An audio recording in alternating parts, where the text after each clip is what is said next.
Welcome back to the Natural Bodybuilding and Chill podcast. This is episode number 13 with Kenny Ratatsidis. He graced us with his presence here in Thailand. He's visiting for a short while. Unfortunately, he's going back tomorrow, but we got him here for a live podcast. Awesome to meet you, brother. We clicked right away, obviously, because we both love bodybuilding very much, and we're both down-to-earth guys. Thank you so much for having me. It's been a pleasure having you on the Longevity Muscle podcast. So if you didn't catch those episodes, highly recommend. We're talking at the very beginning we had you on. And then now we just recently recorded an episode which may or may not already be out, depending on when this comes out. The next one out. Your next one out, yeah. It's in editing. Awesome. So yeah, I'm excited for this discussion here. We have a lot of things to go over. So he is the creator of the Longevity Muscle podcast and magazine. He has a YouTube channel basically showcasing the best natural bodybuilders in the world and also the best natural bodybuilding coaches in the world as well. That's right. One of my favorite channels to follow. A lot of great information you're really not going to get anywhere else because there's not too many places you can see the top level of natural bodybuilding, both coaches and athletes. His YouTube channel and Instagram is phenomenal if you want to keep up to date. Start off, we're just going to do a bit of an opening here. I'll let Kenny, speak on this, but a good background information on like who you are. Maybe go into a little bit of your childhood if you want. Yeah. And we'll just start there. Okay. So who I am. Yeah. Who is Kenny? Yeah. Who is Kenny? If we back up before the Longevity Muscle podcast, I think that's a good place to start. I grew up playing high-level sports, as I'm sure you did as well. I think that's how most who get into bodybuilding usually start off. It's usually sports. But I played hockey, ice hockey, being from Canada. That's typically what we played. Toronto specifically. Shout out to Toronto, my home. That's where I'm from. Played ice hockey, and then I stopped playing ice hockey at a certain point, and I stuck 100% with football, i.e. soccer, which is what we call it in Toronto. Over time, I was playing, and then, injury started to kind of take its toll on me. Maybe for the best because I actually enjoyed being in the gym, training, more than I enjoyed actually playing the sport. And then that's when I knew I loved bodybuilding. So when I started searching up on the YouTube how to get jacked, like I'm sure many of you do, at that age, I was just a teenager. The algorithm of YouTube hit me with Nick Wright Bodybuilding, his channel. So that's kind of how I started, basically watching Nick Wright's videos. And then that kind of turned into this passion that manifested into, 10 years later, and I'm still doing this. We got to start this Longevity Muscle podcast. So that's kind of where it all unfolded. That's awesome. Yeah. That's awesome. It's funny because, man, what happened to Nick Wright? Is he still around, by the way? So I don't know if you caught this, but we actually interviewed Nick Wright on the Longevity Muscle YouTube channel. I don't remember exactly which episode. It's somewhere in the middle of 140, which is where we're at now, around there, 142, I think. Mm-hmm. He's still doing it. He's still training. He did have an injury that maybe took a toll on him mentally, a pretty big injury, because after that injury, he stopped YouTube. So that could be why, you don't hear from him as much on social media. But yeah, that's how it started for me, was Nick Wright, big inspiration. And then from there kind of unfolded, and I started to come across guys like Team 3D MJ via Matt Ogus YouTube. Mm-hmm. I don't know if you're familiar with Matt Ogus. Yeah. So Matt Ogus, 3D MJ, reached out to Eric Helms. Eric Helms actually started helping me. He was coaching me at the beginning stages. So we're talking back in 2012, 2013. And he helped me with my first fat loss phase, like a legitimate fat loss phase. It was like an extended fat loss phase. So I wasn't sure if I wanted to compete at that age. I was 21 years old. And then I thought, I'm not ready yet. I didn't feel big enough. I was only 21. There are pictures of me getting in shape at that time on my Instagram.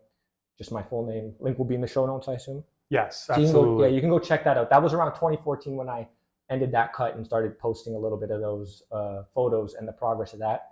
Eric Helms was a big inspiration as well, and someone who really, you could say, shaped the way I approached the bodybuilding thing as well, like Team 3D MJ, right? And then I started to learn more, like Philip Ricardo Jr., Kiyoshi Moody, the PNBA. That was like a huge thing. I thought, whoa, these guys are huge. These guys are natural. That's what I thought at that age. Essentially how the excitement started to progress, you could say. And then obviously start learning more. And then I heard about you actually on Steve Hall's channel. That was the first time I came across you.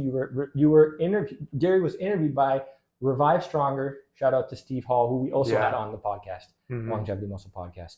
That was I want to say what, 5, 6, 7 years ago? Damn. So I'm thinking that it was around when I turned pro, maybe in 2018.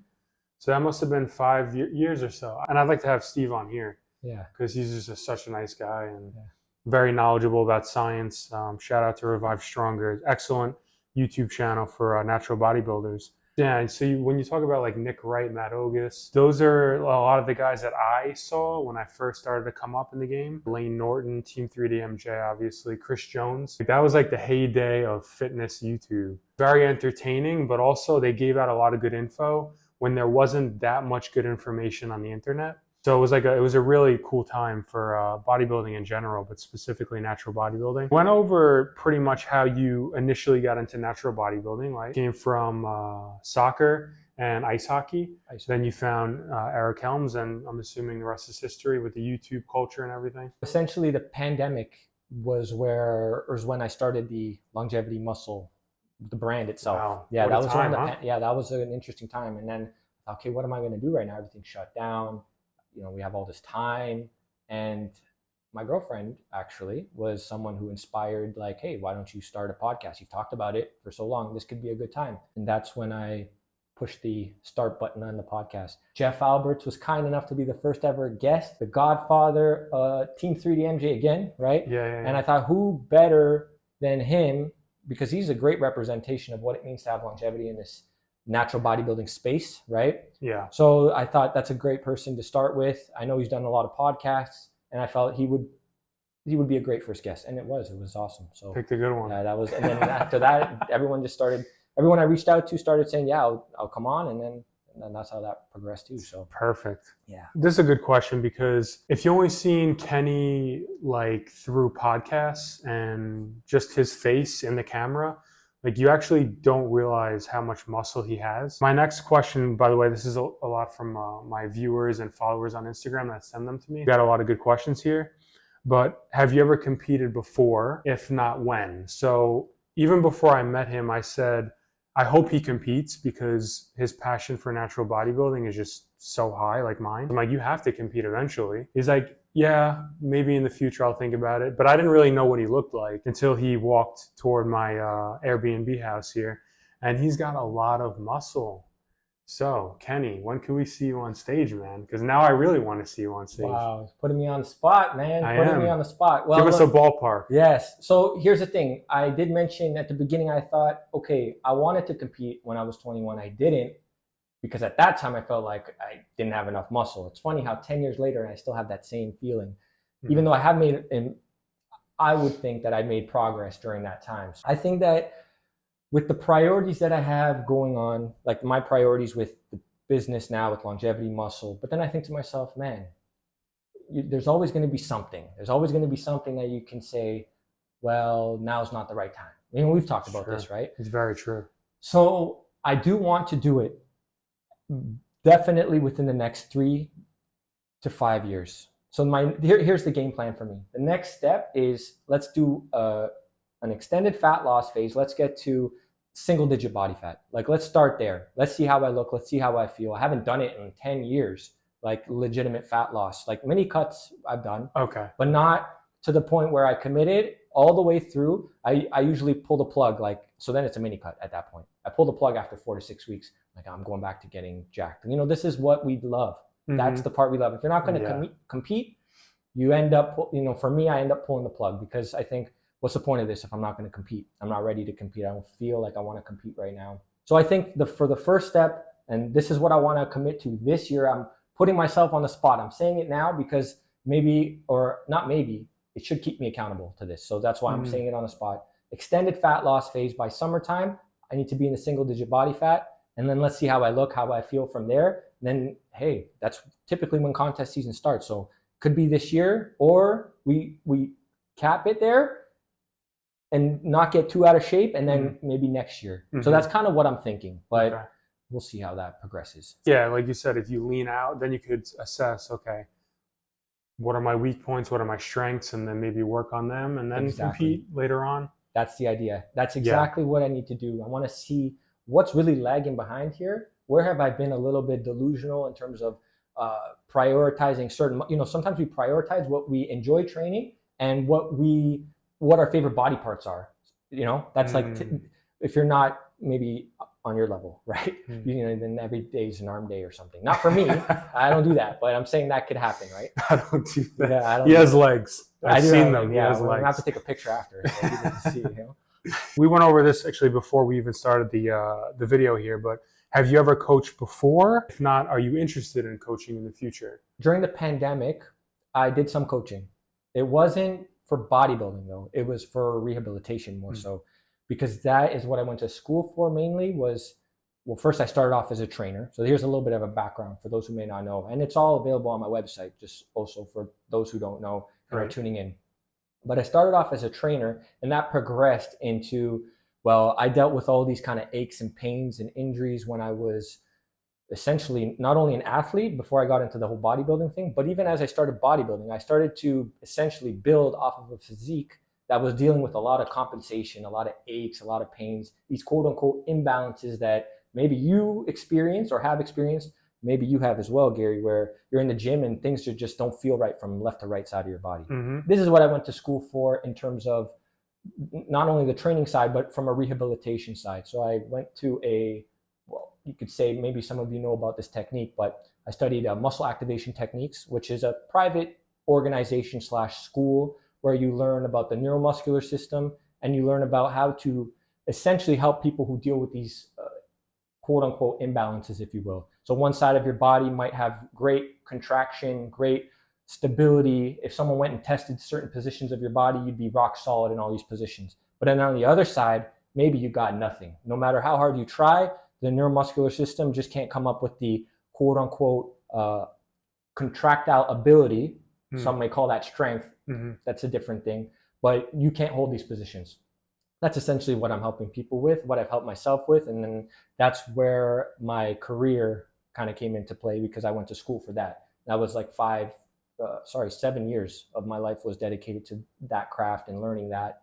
And then I also studied exercise mechanics, exercise science, essentially with the resistance training specialist mastery level program, which is taught by Tom Purvis, who many of you may know or may not know, but definitely want to search that up. If you're serious about training and you're serious about making a difference, if you are actually training people in person. So that's a big thing. So those are the two schools I studied, and it took up a lot of my life, a lot of my time. It was definitely a commitment, and I enjoyed it very much. It's a passion, and I still apply all those principles to my own training and my own body to this day. That's my career right now in the Netherlands, where I work with professional athletes for that specifically. So football players, i.e. soccer players.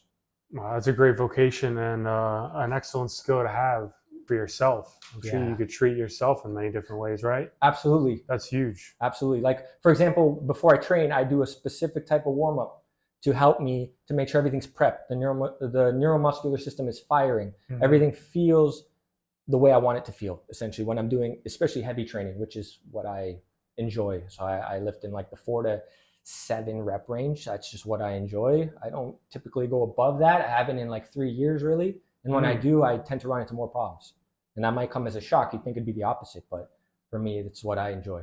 Interesting. Yeah. Very interesting. Yeah. So would you, let's say, is it a possibility that you would get into coaching for natural bodybuilding, or is that more of? I've thought about it. I think it's not on my priority list right now. I'm going to just leave that there, but I've thought about it. I dabbled in, I said the online coaching, but it wasn't specific to the bodybuilding, fine. But yeah, I don't think it's the right time for me to take on another thing. Right now we're next to launch the longevity muscle clothing line. So that's going to be next. This is just a prototype, a sample, but the line is coming. So maybe it's already out by the time this comes out, or if not, it's coming. So very cool. Yeah. I got to keep up to date on that. That's very cool, man. You're going to get a shirt, by the way. Yeah? Yeah, we're going to talk about that. Awesome. I'll wear it at Worlds. Yes. I love that. Before I unveil. Yes. The champ. Now, we're going to get more into what Kenny does in terms of the Longevity Muscle podcast and magazine. As we talked about, he has the best natural bodybuilding coaches and athletes in the world. So naturally, this question arose from a follower. If you can name 3 character traits that the best natural bodybuilders in the world have, what would you say they are? Consistent. That's the first thing. Okay. They don't waver from that. That's the first thing. Obsessed. You got to be a little bit obsessed to do this. Let's be honest, right? For sure. Resilient. These guys will push through, because you're one of them, stuff that other people will not push through. And I'm not just talking about the aches and pains. I'm talking the fat loss. How many times have I seen people, and I include myself in this, I pulled the plug because the fat loss is uncomfortable. You want to eat. You're hungry. At night, you're watching a movie with your girl, Netflix and chill. You want to get that bag of popcorn or whatever, right? So these are things that's another level. So I got to give massive respect to anybody who's doing a fat loss phase, and not just a fat loss phase, but takes it to that next level and steps on stage and gets absolutely peeled like my man Gary right here. So that's next level. And that's where I want to take it to. That's the next step. It's just, again, priorities, right? But I know I have it in me to do that. It's just a matter of having the right time to do that. Making sure it's the right time for me to do that so I can fully commit. Yeah, I was going to say that's an excellent point. If anyone's thinking about prepping, you don't want your whole life to work against your prep. If you have like relationship issues, if you have financial problems, if you have injuries, if you have medical issues, right? That's probably not the best time to prep. Yeah. So life isn't perfect and you always deal with something, but you don't want all your cards stacked against you before you prep. Make sure you're semi-stable with your life before you go into a deep prep where you have to hit like insane body fat levels to get on stage, because that makes everything in life harder. Because you're not going to be able to think clearly. Prep can get expensive.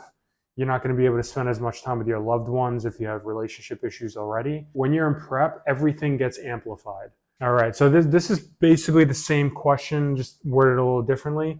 If you can name 3 reasons why the best natural bodybuilding coaches are as good as they are, what would you say? I love that question because that goes back to more of my roots of studying philosophy. I think a big thing is that they know what they do know and they know what they don't know. And that allows them to be in a position to actually learn. And I think that's the first step, is actually putting yourself in a position to truly take in the information and applying it. That's another thing, via experience. So experimentation is important as well. You know what I mean? So oftentimes we could be set in our own ways as coaches. Maybe you've experienced this where it's like, I'm only sticking to this because I know that that's what's best for me, or I feel like that's what's best for me. But then what about your clients? Because what you do for yourself is not necessarily going to be what's best for your clients. So experimenting on yourself can have immense value to be able to know when, where, and how that could apply for a client. And I think that's where the better coaches come into play, in my opinion, of course. That's a good one. Yeah. So can you give 1 or 2 more reasons? That was a big one, by the way. Like even like, so the best athletes in the world and the best coaches are never like, oh, I have it now. And then they don't try to get better. They don't try to learn. Never. That's not how, number one, people get to be great. You don't get to be great in areas of life with having an ego, thinking you know everything, because then you're not going to learn and get better. What he's saying is put the ego aside, stay humble, see what works. And if something doesn't work, don't just blindly keep plugging away at it, saying, no, this should work. This should work. Open your mind a little, maybe take in other, avenues and options on how to make this problem go away or whatever it is.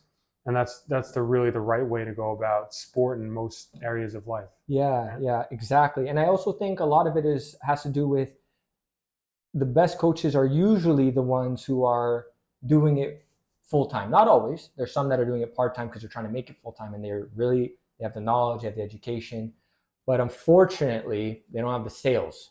And sales is important when it comes to actually getting the clients to be able to prove what you do know and how much you can help someone. I think if we're talking about good coaching, I don't know if we can put that in the equation, but I do think it's important, because if you've got nobody that you're working with, no social proof or very little social proof, then that could be difficult. But on the other hand, of course, you have a lot of coaches that are making lots of money and they are working with a lot of people, but maybe they're not doing things in the most ethical way. And maybe they don't have the actual expertise to truly help someone. right? Mm-hmm. And it's more about clout, and that's why people are attracted to them. The lifestyle, they're selling a lifestyle, or they're selling, hey, this is what you could look like because they look a certain way. But then, yeah, that might not be what they're doing for themselves, might not be what's best for you, and then they don't know how to help you with that because they don't actually have the education to help you with that. There's a lot of angles to that, but yeah, That's a good point. Yeah. But I think the first one is probably the most important because it starts with education and wanting to be a student first. So being a student first is, I would say, the most important thing when it comes to actually educating yourself, and then not stopping. Like you said, like when you think you know it all, I'm still going to learn. I'm still going to figure out how I can make this better. I'll piggyback on that and say, even like before like the whole online coaching thing, and it was just personal trainers at a gym, or you would see like a really big dude in the gym, be like, oh, let me ask him for advice. A lot of the time, like the people with the best physiques, and even more importantly, like the biggest mouth, I actually think that's more important for people who try to gain clients. They're not always the best coaches. In fact, a lot of the time they're not. The people who might not have the best physique, but they have it up here, a lot of the time that's your guy. Because like, for example, you know, the loudest guy in the gym, he's on all kinds of roids, and he's very like assertive and aggressive, and he's probably a good salesman because he's just in everyone's face. Yes. But it doesn't mean he's a good coach. So you're saying like these high profile people on Instagram or YouTube with this amazing physique, and they might talk well, they might not be the best option for you. So keep your options open, take a look around, and if you can, find someone who's science-based. I mean, if someone's science-based and they're really about the data, it's hard to mess up with somebody like that. That's a good point. Yeah, that's the making sure that the information they are taking in, the education, is there's some sort of backing by either what you just mentioned, science. Well, math is science, I was going to say, because in my background, you can't deny the physics of resistance training. So when we're talking about actual training, and you understand, resistance profiles, understanding how to assess specific types of equipment to maybe make it more efficient for yourself. This is the thing where people get, I want to go off on a bit of a tangent here. People think like, when we're talking about resistance profiles and, oh, that you could just stick to the basics. Of course you can. People have been getting jacked for decades and decades just working with barbells and dumbbells, right? Right. But we're talking about efficiency, talking about reducing the risk for injury, getting more stimulus out of maybe potentially less overall work, which means less overall wear and tear. That's where that part of the equation, you could say, is important. Mm-hmm. So when we're talking about the physics of resistance training, why it matters. Because some people are like, oh, forget all that biomechanics mumbo jumbo. Depends who's teaching it, and if it's actually accurate, then yeah, absolutely, right? Yeah, so, exactly. We're always trying to optimize everything, right? Including that. Yeah. Very true. Yeah. All right. Since starting the Longevity Muscle podcast, have you noticed a decrease or an increase in the popularity of natural bodybuilding? Yeah. I can only go with what the Longevity Muscle YouTube channel is telling us and telling me, because there's analytics as well. But even just if you go on the channel, you can see like our first videos to our, the videos that we've been pumping out recently. It's been going up. The trend is going up. Some videos perform better than others. That means that there's a popularity there. That means that people are interested in what you have to say, Gary, or what Oscar Moscat has to say, who just interviewed, or Dirk Emmerich, or whoever we've had on the podcast. So now there's a component of how well do I do my part to market you guys, right? That's a big thing too, because I noticed that at the beginning, if I was applying the same tactics as I am now to promote you guys on the channel, then maybe it would have increased the popularity sooner for the competitive side of natural bodybuilding. Because if you notice, the videos that perform the best on the channel are the training videos. People want to know what you do for your training. That's a big thing. Or how you eat to get super shredded, or how you eat to get jacked. People want to know what you do and where it might apply for them. Or maybe it's inspiration. Like maybe there's something there that they can apply that can help them if they know where and how, and right, there could be some little tips in there. Or it's like inspiration. They're like motivated by what you have to say, and that inspires them, and they want to go and they want to start their diet, right? But yeah, I think that the competitive side, when we're talking about like, hey man, how did you do in your contest season? Give us a recap. and you start including the photos and people are like, yo, damn, this guy's natural. Wow, he looks like this. Well, that's very different than if I don't include photos, if I don't include a proper title, if I don't include, I'm not interested in that. It's all about how it's sold, right? You walk into a grocery store and it looks like trash. It's like, oh. But it could have the same food as this other grocery store where the environment is like really nice, and you walk in, it's a nice smell. There's no trash like in the corner, right? Those are two different environments, but maybe with the same food inside. You see what I'm saying? That's YouTube. That's basically YouTube. Man, you're killing it. You are killing it. Barring, let's say, the views you get on your videos, right? Would you say natural bodybuilding is growing? Yes. Yeah. So to circle back, I would say that the trend is going up. It's growing. It's getting bigger. People are more interested and more excited about what can be achieved naturally. And this is where I think this is a big topic, because people don't know, man. There's a lot of people that don't know. Usually people who are just getting into it, that they don't realize what the potential is for actual natural bodybuilding. Like when I saw Gary in person, I was like, man, the pictures don't do you justice, right? Like he's a big dude.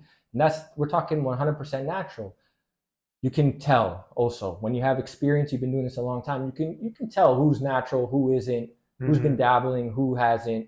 Do you know for sure? No. Can you prove? Yes or no? No. So you have to use what's best in terms of how does this help you to know this information, and which direction are you going to take that actually makes sense so you can continue on and actually grow in your life, like whether it's your physique or just in general, right? Because I think you can be limiting yourself if you just assume everybody's not natural who has a great physique. That's a very limiting mindset, right? You know what I mean? 100%. At the end of the day, like, it doesn't matter really. In certain contexts, it matters who's natural and who's not. So for instance, like in the WNBF, which is arguably one of the best natural bodybuilding organizations in the world right now, we care very much if you're natural, because we want an even playing field. And if someone's coming into the sport using drugs, hormones, diuretics, what have you, then it's not fair for everybody who worked their whole life staying natural. And you could be taking someone's dream away. That's it. By using drugs, competing in a natural org like the WNBF, and possibly taking a world medal from someone, a pro card from someone. You're not just taking it from that person, but you're taking it from the family that supported that person since they were young. Maybe that was their dream to turn pro, and now, they fell short because someone was using drugs and they lost. In that context, it completely matters. You cannot be using drugs in the WNBF. Now, outside of that, seeing people day to day, if someone's using drugs while they're training at your gym, at the beach, who cares, right? It doesn't affect you whatsoever. No, that doesn't matter. Sure, we agree on this, that we don't really care who's using. Just keep it away from the natural bodybuilding organizations that work so hard to keep it clean. And that's all. And whether someone's using or not outside of the context of the WNBF, is that going to affect how good you look? No, it's not going to. So it's better to just focus on you, and because that's all you can do anyway. And I want to add to this. This is brilliant. What you just said is perfect. What's limiting you is assuming that anyone who has a great physique isn't natural, because what that's going to do is that could limit how you push yourself in your training, how you apply your nutrition, and all this stuff where you think, oh, if this is what's attainable and I've already achieved that, and I think there's nothing above that, then that's it, you're done. You're not going to push yourself anymore to that next level. But if you think, whoa, Gary's natural, 100% natural, I'm not on this guy's level, but maybe I could be. Maybe I could be. Whether he is or isn't, doesn't even matter. It's about you feeling and believing inside of you that he is, and then now you're going to go and you're going to push yourself because you want to get to that level. And whether you do or not, you won't know until you try. So that's the most important thing, I think. Yeah, that's good. That's good. Well said. Yeah. Yeah. I mean, even when I was growing up, like 15, 16, when I just started training, I would look at guys like Arnold and Ronnie and Dorian Yates. Well, one, I would see them the pictures all across the walls in my gym, because I trained at Bev Francis Gold's gym in Syosset, New York, which is the East Coast Mecca. It's one of the top bodybuilding gyms like ever. It's just super famous. But I was like looking at those guys. I'm like, I don't care if they use drugs. I'm going to get bigger than that guy. I love that. That was my mentality at 15. I understand most kids probably aren't going to have that. But as an adult, like in your 20s and 30s, like there has to be some shift where it's like, okay, listen, I got to focus on myself, because me focusing on that guy isn't going to help me get better in any area of life, including my physique or my bodybuilding career. That's well said. Yeah. Yeah. I feel like there was something I wanted to add to that. You mentioned Arnold. Here's what it is. How many of you are watching? Let's see. How many of you are watching that are inspired by the golden era and are natural? Well, ask yourself, why are you inspired by the golden era? You don't care if that they're on performance enhancements, I'm assuming, right? I would assume they aren't if you're natural, right? But you're, because of how they inspire you and how that allows you to go in the gym and push yourself, and you're excited to train because Arnold looks like that. And well, is there a part of you that believes you could look like that?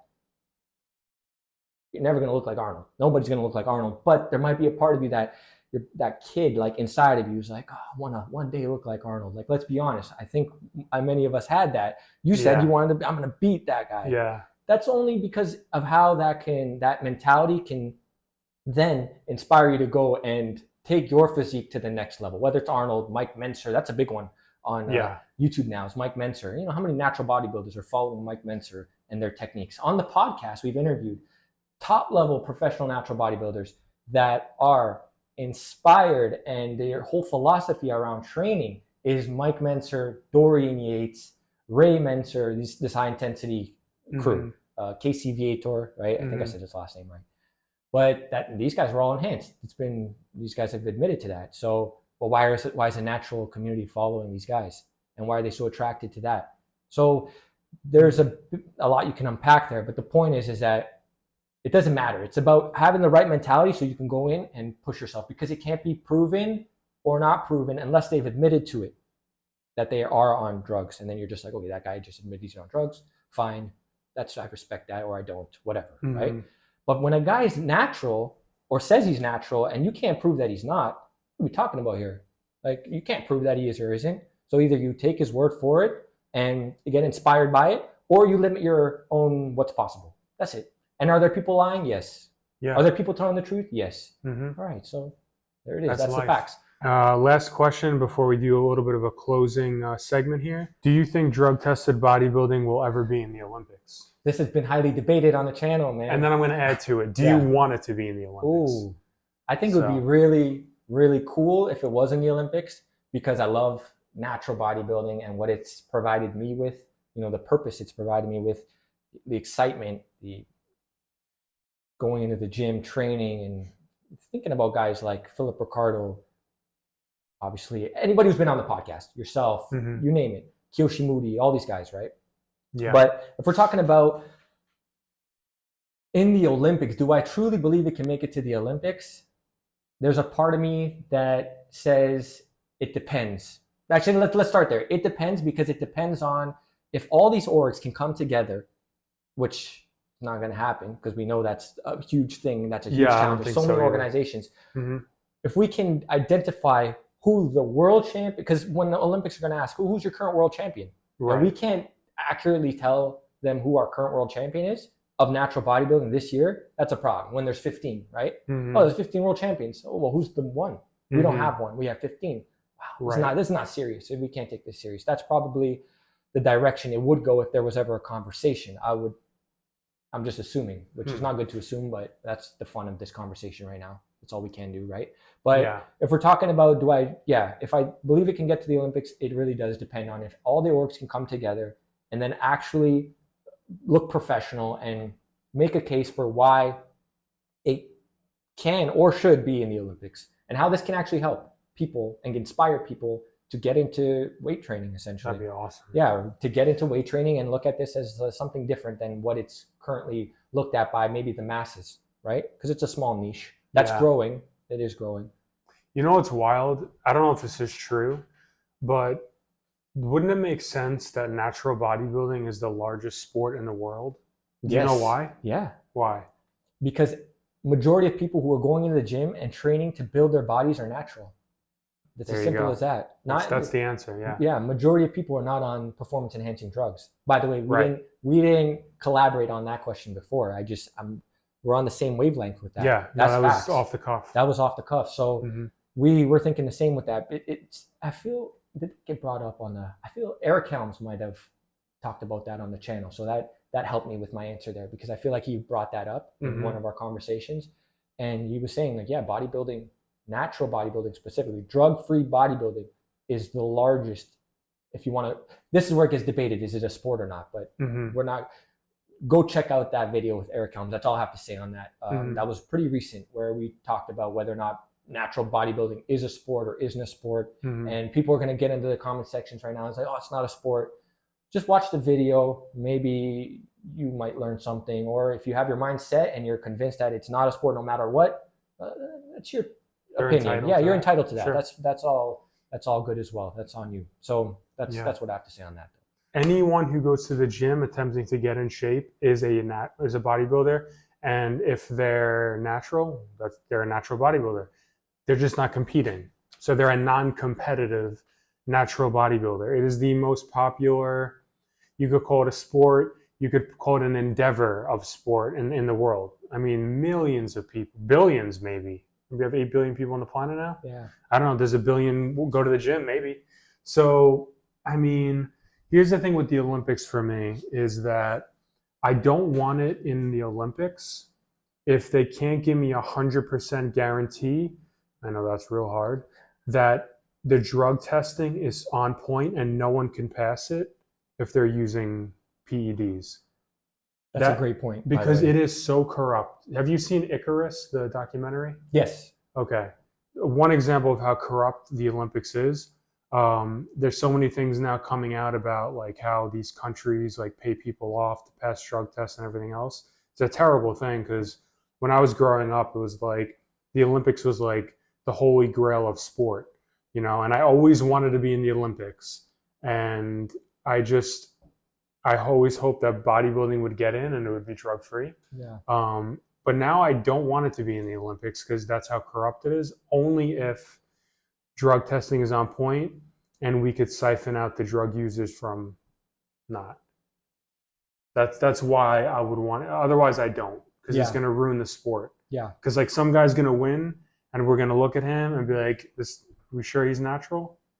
You know, like Phil Heath is going to get on stage and pass the drug test, let's say. Man, that's a joke. So I don't want that. That would be a joke. Yeah. And you're right. The drug testing has to be on point, and there's going to be people who want to cheat because they want an Olympic gold medal. Like you're not. That's like any sport, though. You know, track. People have gotten busted for that, right? There's a lot of sports where Lance Armstrong. Yeah. So that's going to happen in bodybuilding as well. But if the drug testing is on point as it can be, right? Then it could be something worth having for sure. Yeah, 100%. Yeah, let's close this out. This is an excellent discussion, man. Awesome meeting you. I'll let you plug all your social media, any websites you have, and shoot it to the camera, and so people can follow you. All right. So first off, thank you for having me on. This was truly a pleasure, and once in a lifetime, maybe, right? Because I'm in Thailand, close to Gary right now, where I'm staying. And it just happened to be that we could set this up. So thank you for having me. It's truly an honor, actually, because we're talking about a WNBF heavyweight world competitor, silver medalist, a champion, right? Monster Mash, right? Yes. There you go. Yes. So this is unbelievable, amazing, and a pleasure to be here. So that's the first thing. And thank you so much for tuning in. I hope you enjoyed the chat. And if you haven't already, check out Longevity Muscle on YouTube. That's where we're pumping out videos every week, essentially. And Spotify, Apple is where you can tune into the episodes via audio. My Instagram, @Kenny Ratatsidis, is my personal Instagram. I'm not really posting much on there as of current. However, that may change. I'm thinking about it. More personal stuff, my own personal journey, if you will. But definitely follow Longevity Muscle on Instagram, and Longevity Muscle Podcast on Instagram, and Longevity Muscle Magazine. And that's where we're pumping out articles with the top natural bodybuilders in the world, written articles, training, nutrition, mindset, lifestyle, competing, all that good stuff. Go check that out and support, essentially, and let's help grow natural bodybuilding to new heights. And I'll end it off there. Awesome, Thank brother. you so much, man. Excellent meeting you, my man. And we're going to take a nice picture before he leaves, but great meeting Kenny. Follow him on everything because it is the future for content for natural bodybuilding. This is Gary Amlinger with my man Kenny, and we're out. Have a good one, guys. Peace.